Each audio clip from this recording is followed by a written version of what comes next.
we really made an effort to showcase our community and our employees and our store teams and our associates, our social team. We've implemented that all within our social strategy. And I think that's really paid off for us.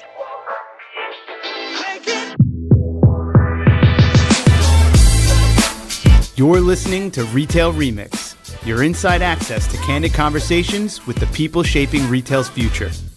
Here's your host, Alicia Esposito. All right, everyone, I have a really fun episode of the show for you today, and I'm really excited to share it with all of you.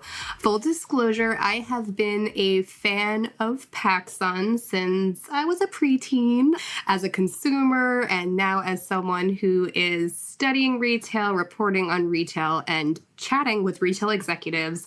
I really do think it's such a fun brand and they're doing such a great job on social media. So geeking out a little bit that I got to speak with Tyler MacDonald, Senior Manager of Influencers and Social Media for the retailer. He's helped build a heck of a strategy for PacSun.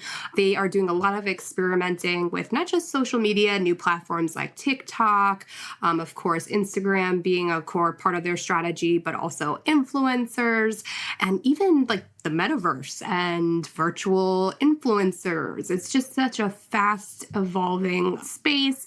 And it's pretty clear that PacSun is embracing this notion of experimentation and creativity across all of these platforms. So today with Tyler, we are going to get deep into all things social media marketing, TikTok, influencer strategy, and what really drives him, not just as a manager and the creator of the strategy, but also as a creator as well. So even if you just want to know what's happening in social media, what the best practices are, this is the perfect episode for you.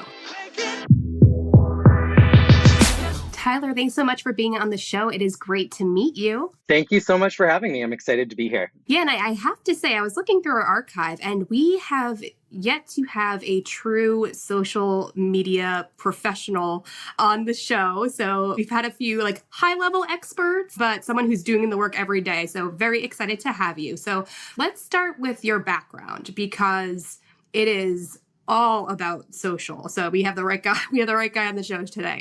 I have to ask, how did you kind of get your start in social media marketing and doing work for brands specifically? Because I'm sure there's some nuance there. I think it's an interesting path that I took, to be honest with you. When I started in college, I went to a small liberal arts school in North Carolina, and I was studying strategic communication and marketing. And I wasn't really sure what I wanted to do within that space. I knew I wanted to do something along the lines of brand marketing and PR, but I didn't really know what that path entailed. And actually something that's funny from my memories, I remember one of my teachers telling me, like, never have a career in social media. It's not sustainable. You don't know where it's going to be in 5 years. Facebook was very new. Instagram, I think, started my junior year of college. And so I never really even had social media as my end goal in my career. And so when I graduated, I moved to New York and I started doing a lot of PR internships. And at that point, a lot of interns were doing social media for brands. They were setting up Facebook pages, et cetera. So I was doing a lot of that work, but it was, again, really nothing that I envisioned to be my end goal.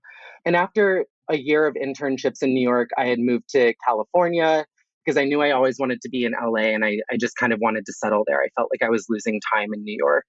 And little did I know that's kind of where my career started. I took a job at Urban Outfitters on Melrose. It was in West Hollywood. And I remember I took it originally just to make friends. And that kind of started everything for me. I was doing seasonal work. And then eventually I worked my way up to become a visual merchandiser for the store. And we were doing a lot of cool things within that space. And I just felt the need to capture it. So I was posting a lot of the content, a lot of the display photos on my own page. I was submitting it to Urban Outfitters headquarters on their Instagram. And I started to see a lot of traction within that. I mean, the president of the company at the time, I remember, was commenting on some of the photos like, this is amazing. And I just remember thinking, okay, this is an avenue that a lot of people are looking at. And it's definitely a place that is blowing up and it is here to stay. It's not going to be gone in 5 years. And so I got in touch with their home office and I was covering a lot of events for them at the time because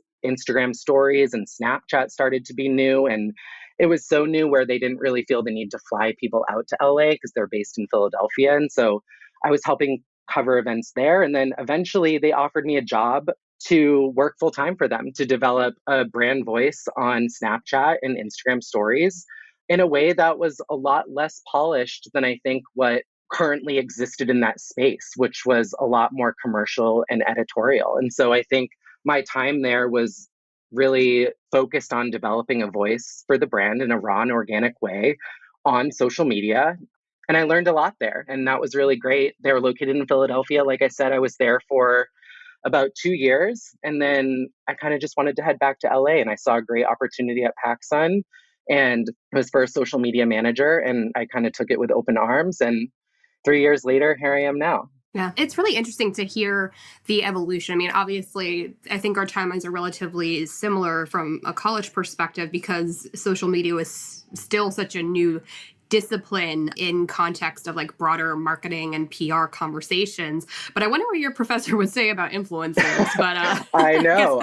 I always want to go back and have that conversation now. I want to be like, very interesting how it came about. Yeah, for sure. And I have to ask because, you spent a good amount of time at Urban Outfitters. You helped really develop the voice and the presence for the brand in context of social media being more corporate to more raw and stripped down.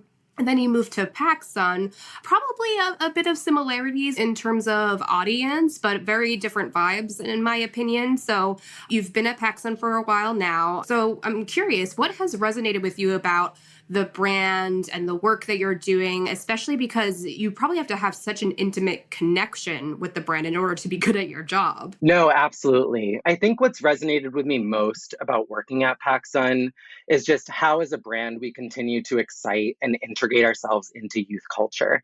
And there's just a strong willingness to try new things. We were, I think, one of the first amongst our competitors to really explore the metaverse space through Roblox gaming. Like, we have our own Roblox game, we have our own game that we actually built that's available in the App Store.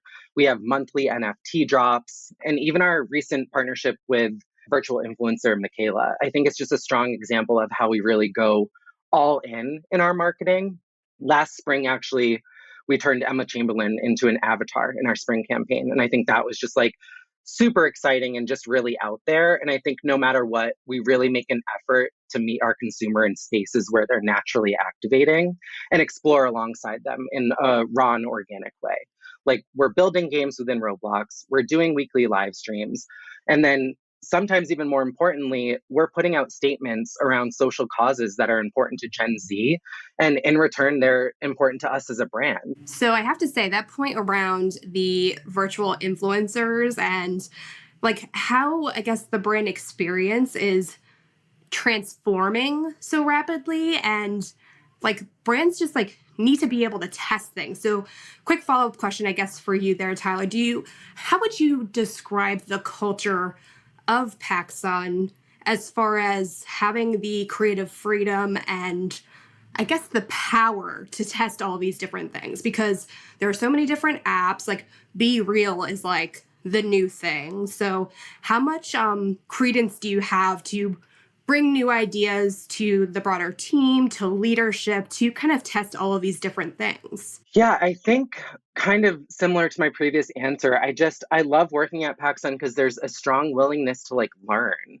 We're very transparent about what we are always doing might not be correct or it might not be successful, but that's okay because these channels are so new and they're so exciting. And I think our audience, our Gen Z audience, is figuring them out just as we are. And I think it's important to be activating and learning at the same time as they are so we can remain ahead. I think a lot of brands take a step back, especially with a platform like Be Real, and they're like, is this going to be around in a few years? Or is this worth our investment? Or how can we do this in a way that is going to make us money? And I think for us, it's just important that we're present alongside with our consumer and we are there in an organic way. We're not always trying to push product in front of their faces. I think it's just we want to be activating with them in an organic way that feels natural and that, is making a strong connection. So for us, at least an organic perspective, I think paid media might be, a different story, but I think there's really no harm in trying because you're just learning and you're figuring it out just as the consumer is. So I think it's very exciting, with platforms like Be Real. And I think even Clubhouse was around for a little bit, and we were trying to figure out what that meant for us. But I think it's less about how long the platform is going to be around and if it's going to make us money, and more about just making that natural connection with our consumer. Yeah. That point around learning alongside the consumer, I feel like it is really impactful because when we talk about marketing today, especially, marketing to Gen Z or building communities with Gen Z, right? Authenticity is such a big part of it. I actually heard someone say recently, like, authenticity has kind of become its own buzzword, but like it's still really critical. So it's like, how do you balance that? But this idea of learning alongside the consumer and just being present and a part of the conversation in an authentic way, is that something that consumers have come to love and almost expect of PacSun? Or is there anything there in terms of their consumer expectations that you always try to tap into? Yeah, I mean, I would hope so. I think especially when it comes to a platform like TikTok, I think that was a big eye opener for us, because there really was no structure or method to success. And I think everyone was trying to figure out how to go viral, including a lot of influencers on Instagram, to be honest, who are used to getting 100,000 likes and going viral on that channel. They pivot over to TikTok and they're getting no traction. And so I think that there's a big like wake up call and like, wait, how do we navigate this new platform? And for us, it was just trying to learn alongside with them. We were posting things that were getting 3,000 views and we were posting things that were getting 3 million views. And I think the exploration of it all was what is most exciting. And I think it's brought us to where we are today, where we kind of do know what our audience wants from us now. And there is a little bit of a method to it. And so I think that's great. In terms of what customers expect and they love from PacSun, I think just in general, there's been a macro shift across social media and within the influencer space. 5 years ago, I think a perfectly curated photo of donuts for National Donut Day, for example, or a perfectly laid down flat that was accessorized and color coordinated, it was almost guaranteed to go viral. And I think now audiences are craving something that feels a lot less polished. And so I think what you'll see from us in the future, and even the last few months, what you've seen from us is a little less polished approach, especially on Snapchat and TikTok and the platforms that kind of demand authenticity. We're really giving an unedited look at the brand. And I think that's what's paying off for us. I love that. So to that end, what I find really interesting about brands on social media is there's almost a desire to create, I don't know if it's a voice or like I've heard the term brand persona being used. I think it kind of connects back to like when DKNY PR girl was a thing, like on Twitter. Do you remember that? Yes, like yes. It was one person and she was the voice and she was like the person, but she also was a representation of a brand, right? Like, is that how you and PacSun kind of think about like your social media presence? Like, or is it more of just like a vibe that you try to have consistent across all your platforms? Yeah, I think so. I mean, to be honest, there's been conversations like, do we need a mascot? Like, I think Duolingo does it amazing on TikTok, but that's just also not who PacSun is. So I think it's a mix of a vibe, but also just showing who PacSun is behind the curtain in a sense. So we're making an effort. I think when we first started TikTok, just to take a step back, we were really focused on showcasing our influencers and reusing that content of what they're making, whether it's try on hauls or them doing a day in the life, which I think there is an exciting aspect to that. But I think we quickly learned that people wanted authenticity and they wanted to see who is behind the social accounts, who is behind the store teams, who's working in the stores every day, who's like the most real at the brand versus just putting out influencers with high followings. And so we really made an effort to showcase our community in our employees, in our store teams, and our associates, our social team. We've implemented that all within our social strategy. And I think that's really paid off for us. I think when we look at content as a whole, though, we do kind of break it down into specific buckets. And then we make sure any content that we're putting out kind of falls within those 4 buckets. And that is, I think, a hint of nostalgia is what we always try to hit. I mean, we've been around since the 80s, and I think we've had a lot of successes and learnings and overall some really big changes. And I think it's important for us to acknowledge those. I think the second bucket we look at would be humor. Like we always want to make sure we're able to laugh at ourselves when it's appropriate and also just laugh alongside the consumer when things are relevant. I think the third bucket would be trend focused, whether it's within fashion or just trends on social media, specifically within TikTok. We're quickly recognizing trends, we're putting our own spin on them. And then sometimes, to be honest with you, we're uploading them the very same day or the day after. I think having that permission from our exec team and that trust is super important in how we're able to stay relevant on those channels. And then lastly, we always want to just have like a raw and organic approach. So kind of similarly to what I said earlier, we just want to show our store teams. We want to show our social teams. We are showing stores sometimes that are not perfectly polished as well, because that is actually what the consumer is seeing. They're walking into some of our stores and sometimes they are, a little bit messy, but that's real. And I think that last part, that raw and organic part is really what is most important to us, especially within TikTok and Snapchat. And we always want to just make sure that our content feels real. I think your transparency around that messiness point is really worth acknowledging. I always think of that meme of like social media versus reality. Yeah, I mean, our head of stores was like, wait, should we be showing this? And there was some hesitancy, but I mean, that's what people are craving. I think a less polished approach and just being real about who we are as a brand is what is going to continue our success, to be honest with you. Yeah, no, that's great. And it's awesome that you are kind of the encourager of those probably tough conversations, especially like if there's a risk of like someone possibly feeling like, they're going to look bad or something along those lines. But I do want to dig into TikTok specifically because obviously it's a very hot topic for our audience. People want to understand like what's working and why. And PacSun, you're officially past 2 million followers on TikTok and like you've only been on the platform for about 2 years now. Is that right? Yeah, a little over 2 years. Yeah. Okay.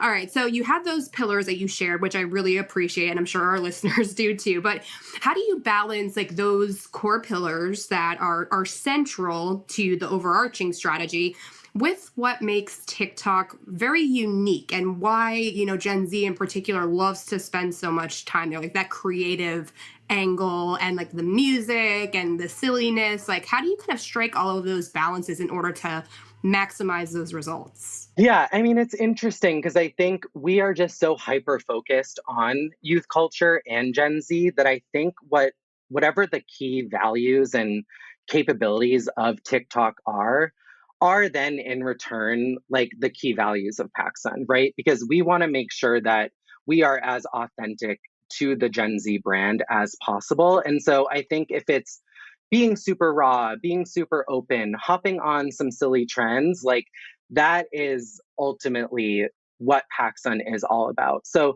I think as a brand, you really kind of have to take a step back, especially if you want to be successful on an app like TikTok or Snapchat. And you have to be a little bit, not like less concerned about your image, but a little bit more open to have fun, to have a little bit more of a quirky brand voice. I think Gen Z knows when you're trying to sell them something versus when you're just trying to activate alongside them. And so I think there's a fine line that you have to walk. And so I think we've done a good job at, staying on top of those trends and working with people who are up and coming on that channel, but who also are a natural fit to the brand. So it doesn't feel like we're selling sponsorships per se. We're just highlighting people within our community that already believe in the brand and are already fans of the brand and kind of want to express that love alongside with us. That's great. And so I'm glad you brought up influencers because obviously that's a very big part of your role. So do you think that, your influencer strategy is directed in a specific direction, meaning, focusing on a specific platform over another, and also macro versus micro influencers. Like, how are you navigating all of that? Because I feel like it's getting more and more complex as the market grows. So how would you kind of define your influencer strategy today? Yeah, no, absolutely. I think our influencer strategy, to be honest with you, it's ever changing. Like today, I think we're honestly relooking at what it means to be an influencer as well. I think years ago, that meant having 500,000 followers or a million followers on your social channels. And today, I think it's a little different. I think anyone can be an influencer. And that's kind of what TikTok has taught us. Sometimes the strongest and most believable influencer is someone with 5,000 followers or 500 followers. And it's our community and it's our employees, it's our audience that really help move the needle. And like I said, I think that's due to the rise of TikTok. We're searching our For You page for normal, everyday people to tell us about new products and why they love them, or what happened to them at this event and why we shouldn't go there, or why they love this brand. And I think the power of the influencer and what it means to be one is so different now. And I think that's exciting. I think the next step in general for us, and hopefully for a lot of brands, is just figuring out how to further involve your community and the people who really love and support your brand, regardless of their social following, because I think there's just a large level of trust within anyone now. No, that's great. So I'm glad you kind of brought up the definition of influencer changing or evolving a little bit, because I know you recently covered some research around trust among consumers when they receive promotions or recommendations from influencers. And I could imagine it gets a little hairy or complex for folks like yourself that, your job is to not just find new influencers, but manage all of those relationships. I want to ask you, have you noticed a shift at all in consumer trust, reception of certain influencers, or do you find that it kind of varies depending on the person themselves? I think so, a little bit. I think Gen Z is very smart in terms of knowing when you are selling them something, and in terms of when an influencer is getting a paycheck to make an Instagram post. And so I think that is also, to me, why it's so important to really focus on your community and your micro influencers and your store teams and your HQ associates. I think those are the people who are naturally loving the brand, and that's why they're working there. That's why they're working with the brand. And then I think when it comes to macro influencers, you just really need to make sure that they're a genuine fan of the brand, and that your audience is already deeply connected with them. So then it's like a natural approach to like working together. I think in general, like if there's an influencer who is doing a million sponsored posts every other day, like I think that's a little bit more difficult. I think that you have to look for the people who are a little bit more particular about who they're partnering with, so it feels a little bit more special. And again, the person just has to love the brand. Otherwise, people are going to be able to see right through it. Yeah, I agree. It's interesting too. I've spoken with a few creators recently, and I've heard some of them even saying like, "Hey, I'm pulling back on some of my partnerships, either because of just bandwidth issues or just, mental capacity and creative capacity," right? Like, especially with all these different platforms and quote unquote best practices for creating content for them. Like, it's a lot of time. I had created an Instagram story and it took me like 3 hours. So.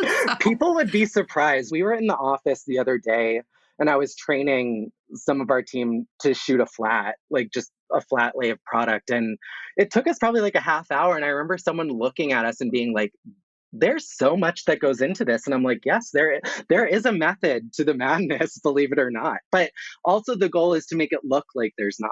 So right. That's Fine the line. tricky part. Exactly. Yeah, no, that's great. So, obviously you have a lot of experience, not just seeing what other creators are out there, tapping into your associates, which I'm so glad you keep bringing up the associates as possible and more engaged influencers, right? Because they represent your brand. Is there anything you want to share or can share just around like how you kind of manage all of this, right? Because like with each influencer, there are content goals. Like, I don't know if you share requirements or how that works, but it's still a relationship, right? And depending on the size of your influencer group, that's a lot. Yeah. There of course always are some requirements, but I think what hopefully separates us from some other brands is we just have a lot of trust in our influencers. If we're working with an influencer, we're working with them for a reason, and it's because we love what they do and we love the content that they create. And so we don't want to control that. We want to just like work with them to help amplify our message, but in a way that feels most authentic and real for them. And so I think there's just a fine line again between selling product and also just like showcasing things that, you know, you're genuinely excited about. And so we have a little bit of a hands-off approach with our influencers because there is so much trust with them.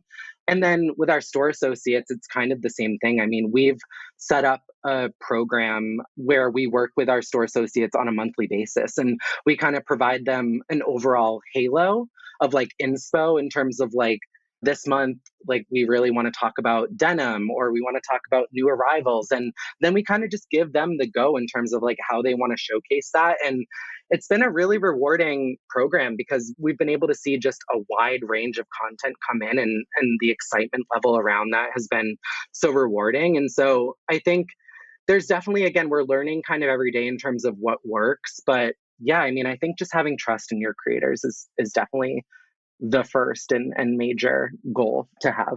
Yeah, that's great. And I think a lot of brands are kind of learning that. Some of them learning it the hard way, either because their influencers are just like not engaged, or like I've seen my fair share of like people who just like copy and paste and you see like the directions in the post. Yeah, where it's like caption dot dot Yeah. and then the caption. Yeah. And like put opinion here. I'm like, oh no. Yes. No.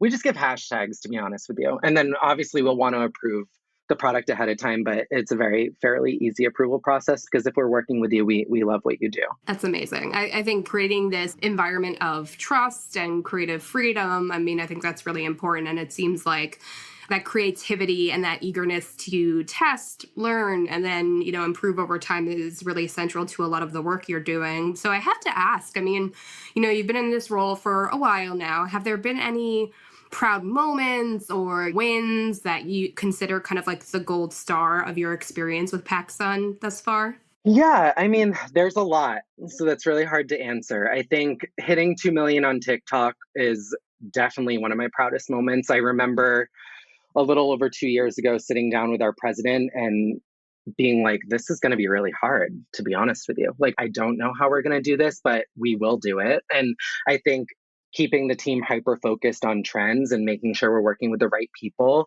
really helped lead to that success. But I think also, to be honest with you, one of my proudest moments is the team that I've built at PacSun. I started with one associate when I started who was on the social team, and she was kind of doing everything.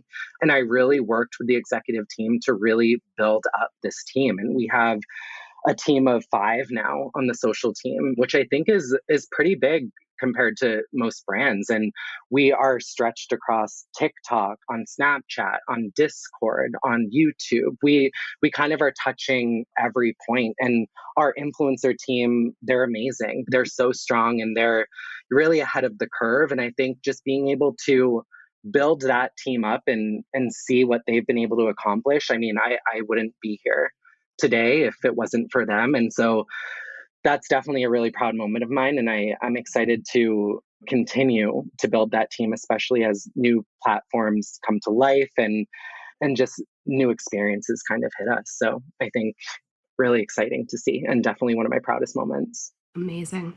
And then have there been any big learnings for you? I mean, obviously scaling TikTok, building out all these influencer relationships, exploring new channels. Have there been any notable like ahas for you that have kind of shaped your day to day, how you approach your job? Yeah, it sounds cliche, and I think we've kind of talked about it a little bit, but I've really been just noticing that the more that you can be real, and not to quote the new social channel, Be Real, but the more that you can be real on social, the more successful you're going to be. And I think that's been a really huge unlock for us because, like I said, I think on TikTok, we really started with a little bit more of a polished approach. It was try on hauls, it was perfectly curated videos. And then we were editing like outside of the app and trying to make it feel like super high def. And I think we quickly learned like leaning into these channels and working with what they have to offer versus these external programs is really what's going to pay off. And really looking at what your audience is doing and how they're activating, and then trying to not really mimic that, but just put your own spin on it and try to be the most authentic to not only the audience, but to the platform itself is really what's going to pay off. And so we've really focused on really trying to stay on that path. And I think it's really been rewarding for us, but I think we also have some work to do. And I'm really excited for the next year and even year after that in terms of what we have in store. Awesome.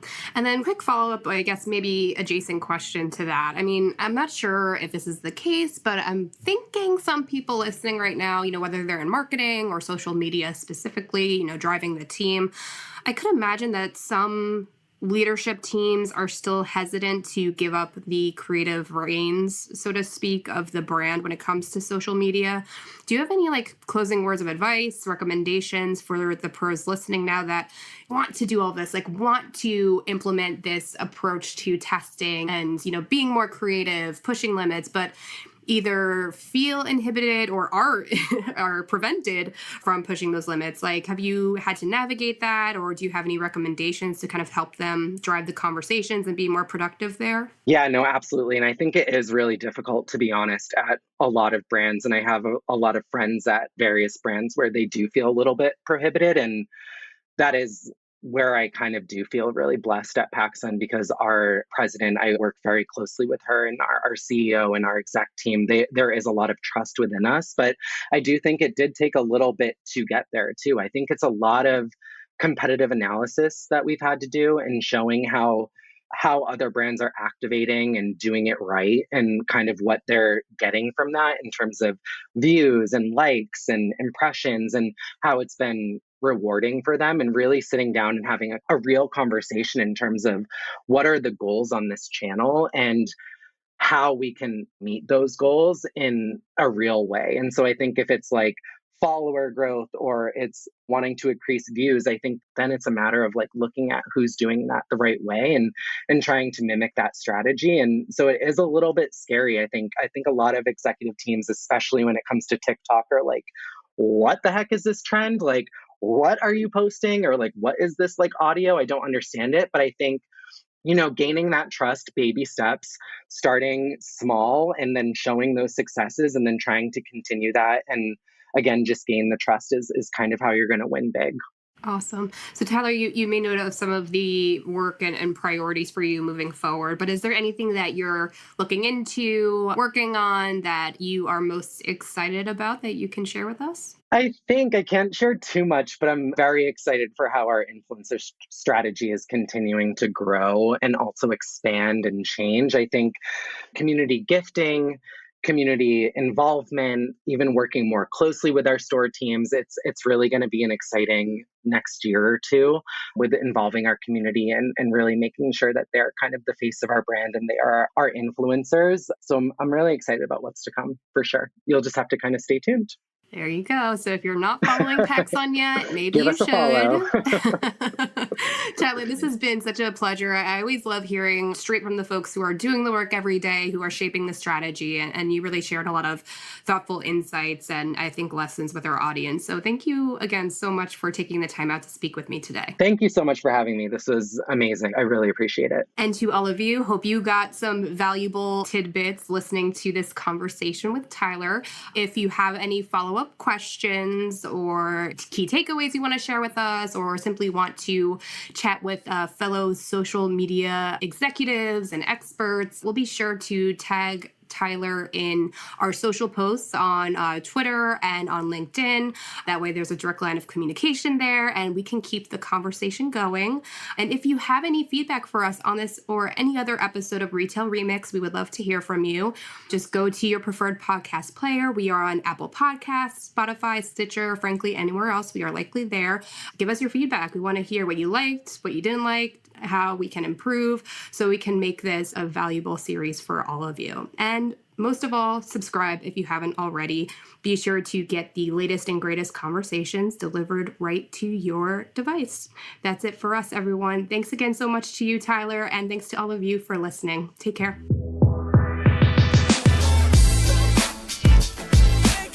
Thanks for listening to this episode of Retail Remix. Be sure to subscribe so you never miss an episode. You can find us on your favorite podcast player. Until next time, keep mixing it up.